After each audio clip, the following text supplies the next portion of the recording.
Hi, I'm E.D. Lewis, and welcome back to my channel. E.D. Lewis Review is back with an all-new nocturnal review. Before we get started, make sure you hit that like, that subscribe button, and you'll hit that little bell also so you'll get notifications on our latest videos like this one. And please also leave a comment down below because I really do enjoy reading those comments. I know I say that every time, but it's the truth. So, I just, as of today that I'm filming this, though it won't go up till next week, so it's next week now when you're seeing this, I actually just finished reading a book that I did as a buddy read with Elizabeth Sagewood. I'm going to have her linked down below. Check out her channel. She's got some awesome videos. She's been doing Halloween hauls. She's been doing book reviews. She does reading wrap-ups. She does a whole bunch of stuff, and she's got a really awesome channel, and she is a very sweet person. So please do check out her channel and subscribe to her channel as well. So we did a buddy read, and this one was a first for me. Not, of course, a buddy read, but this author, what we read. And there's a TV show coming out next month, very, very soon, that is based off this book. So, I'm afraid that since I have my copy's really glossy, I may have to throw up a little picture. I think it'll be over here. But we read, yeah, the glare is a problem, The Midnight Club by Christopher Pike. Now, like I said, this is the first Christopher Pike I've ever read. I do have some Christopher Pike books. You can see a couple of them right here behind the spider web, and then there's some on the back part of the shelf. And this one, of course. So this is my first one, and it is The Midnight Club. It was published in 1994. This copy is from more recent than that, 2002. So this copy is, 20 years old. But, I mean, it's like brand spanking new, except for, the little bit of wear just from me reading it. Well, let me just say, okay, this book was interesting. It was a very hard read. It was a very difficult read. I know for not just myself, but also for Elizabeth as well. Let me just tell you a little. Okay, so it's about this group of teens. There's 5 of them, and they live in this house, this hospice called Rotherham. It's this old mansion that's by the sea. And since it's a hospice, it's a place where, people are made comfortable till they die. It's for people who have illnesses, and they're not treatable, so they're just made, like I said, comfortable till they die. So they're all going to die at some point. And I guess when you come to Rotherham, you're not going to be there for very long. It's a short stay. So these 5 teens, Ilonka, Kevin, Sandra, Spence, and Anya, have started this club that they meet at midnight and they tell stories. And these are all kinds of stories. They vary from kind of violent stories to more spiritual stories, Faustian type stories, a whole bunch of stories, but they all have a meaning behind them. They're all very meaningful stories and have lessons to them. Our main character in this book is Ilonka, and I think from me reading the book, I think she's the one right here, right behind the candles. I know, the glare, it's terrible. I think this is Ilonka. I think I've identified all of them. She's kind of our main character. She's the character we follow. She's the one that the audience connects most with. And she, has friendship with all these people. Anya's her roommate, she's in a wheelchair. She's missing her, I think it was her right leg. And she's dying of cancer. Ilonka is also dying of cancer. And she's in love with Kevin, who's next to her. She has a deep connection with him. And his roommate is Spence, who's over here in the green. I'm pretty sure that's Spence.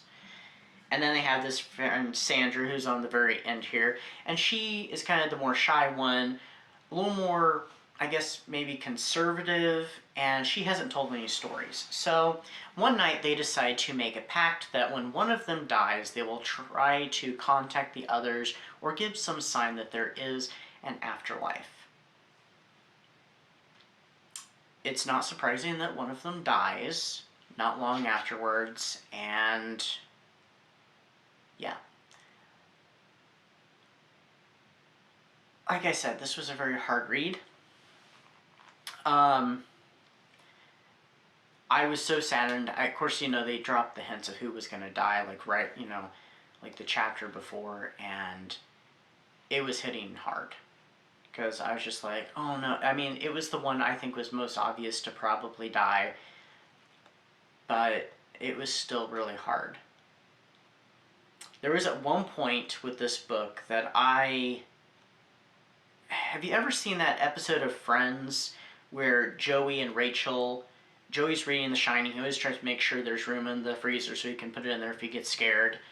And Rachel, she thinks that her book, Little Woman, which is a timeless classic, is much better than his. So they swap books. He reads Little Women, she reads The Shining.